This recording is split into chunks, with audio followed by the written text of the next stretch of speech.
Megan always thought she had married into the perfect family. Her husband Tyler came from old Southern money with a big house in Atlanta suburbs where pecan trees shaded the driveway and Sunday dinners were a tradition. His mother, Vivian, ruled the family with charm and steel, always dressed impeccably, hosting charity events and keeping appearances flawless. Megan met Tyler in college, fell hard for his easy smile and promises of forever. They married young, had 3 beautiful children, Emma, Jackson, and little Sophie. Megan gave up her teaching career to raise them, while Tyler built his real estate business, often working late or traveling. Vivian helped a lot, watching the kids, offering advice on everything from discipline to decor. Megan felt grateful calling her mom and trusting her completely. The family looked picture perfect on holidays, posing for photos that Vivian proudly shared. But small things started bothering Megan over time. Vivian criticized her cooking, her parenting, even her weight after the babies, subtle jabs wrapped in concern. Tyler always defended his mother, saying she meant well, that Megan was too sensitive. Megan swallowed the hurt, wanting peace. Tyler's late nights increased, his phone locked, passwords changed. He snapped when asked about work stress, claiming the market was tough. Megan found herself alone most evenings, bathing kids, reading stories, tucking them in while wondering where her husband was. Vivian visited often, bringing gifts for the grandchildren, but Megan noticed lingering looks between her and Tyler, whispers cut short when she entered the room. Megan pushed doubts away, convincing herself paranoia came from exhaustion. The truth hit like lightning one Tuesday afternoon. Megan came home early from grocery shopping, forgetting her wallet. She heard voices in the sunroom, Tyler and Vivian speaking low. Megan paused at the door, catching words that froze her blood. Vivian saying, "Be careful with that woman, she's getting clingy, but better than staying in this boring marriage." Tyler replying, "Mom, you've always had my back. Covering for me keeps things smooth." Megan's heart pounded as she listened, realizing Vivian knew about the affairs, not one, but multiple, over years. She introduced him to one, a young secretary at his office, even arranged hotel stays when Megan thought he was at conferences.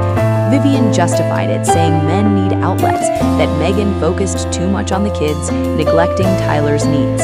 Megan backed away silently, tears burning her eyes. She felt betrayed twice by the man she loved and the woman she called mother. That night, Megan waited until the kids slept, then confronted Tyler calmly in their bedroom. She repeated what she heard, asking for honesty. Tyler's face drained of color. He tried denying, but crumpled fast, admitting affairs spanning 8 years. He said Vivian encouraged it, believing strong men strayed, but good ones came home. He loved the family, wanted to keep it intact, just needed excitement on the side. Megan asked why Vivian helped. Tyler shrugged, saying his dad cheated too. Mom always handled it quietly to preserve the family name. Megan felt sick, realizing this was generational poison. She asked if he would stop. Tyler hesitated, saying he would try, but didn't promise. The hesitation broke something inside her. Megan didn't scream or throw things. She quietly packed a bag for herself and the kids that night. While Tyler slept, she loaded the minivan with essentials. At dawn, she woke Emma, Jackson, and Sophie, telling them they were going on a surprise trip to Grandma's, meaning her own mother, in Florida. The kids, excited, piled in.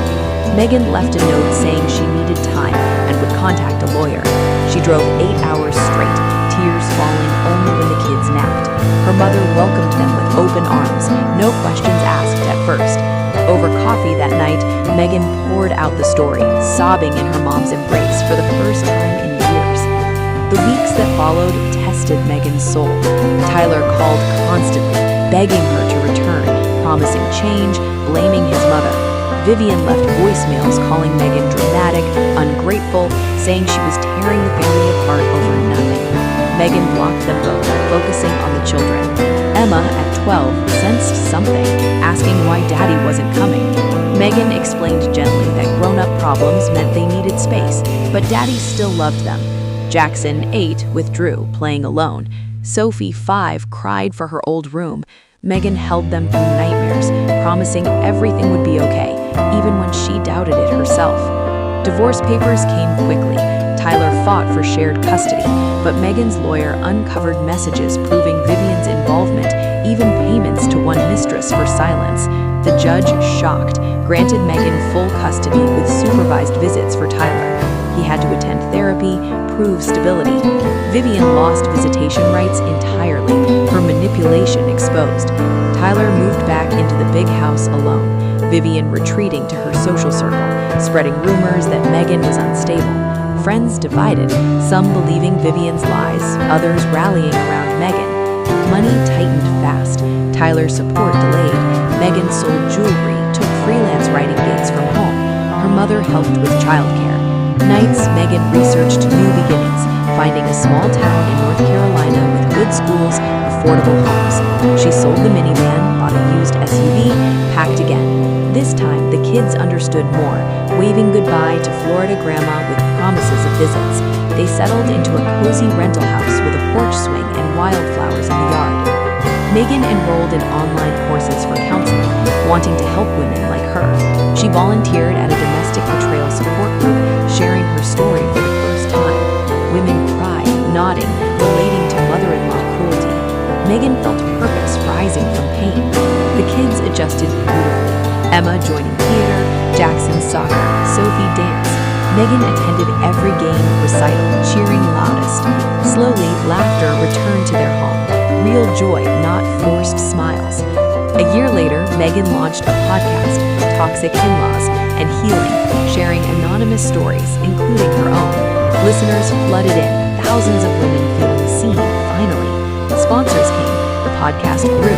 Megan bought their rental, turning it into a real home, painting walls bright colors, planting a garden with the kids. Tyler visited monthly under supervision, awkward at first, but the kids warmed slowly. He apologized in therapy, admitting Vivian controlled him for decades. Megan listened without bitterness, wishing him growth, but keeping distance firm.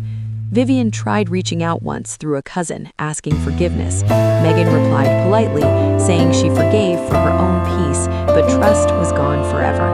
Vivian faded from their lives, her influence broken. Megan dated casually, meeting David, a widowed teacher at Sophie's school. David respected her boundaries, adored the kids, never pushing. Their relationship grew naturally, built on honesty and mutual strength. Now, in her 40s, Megan stands tall on her porch watching fireflies with 3 confident teenagers who call her their rock. Emma dreams of law school, fighting injustice. Jackson wants to coach, teaching kids resilience. Sophie writes stories about brave moms.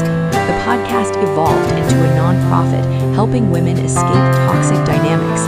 Megan speaks at conferences, her voice steady, sharing hard truths with hope. She published a book, I Left the Perfect Family, detailing betrayal and rebirth, inspiring readers worldwide.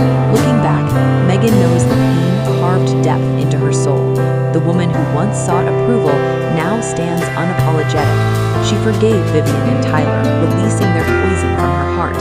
To every woman suffering a similar betrayal, she says, you are not alone. Your worth isn't defined by their choices. Take your children, your dignity, your future, and build something beautiful. Blood doesn't make family. Love does. Loyalty does. Respect does. Megan built that with her 3 miracles, creating a legacy of strength, not secrets. She never looked back, only forward, into a life filled with real love, peace, and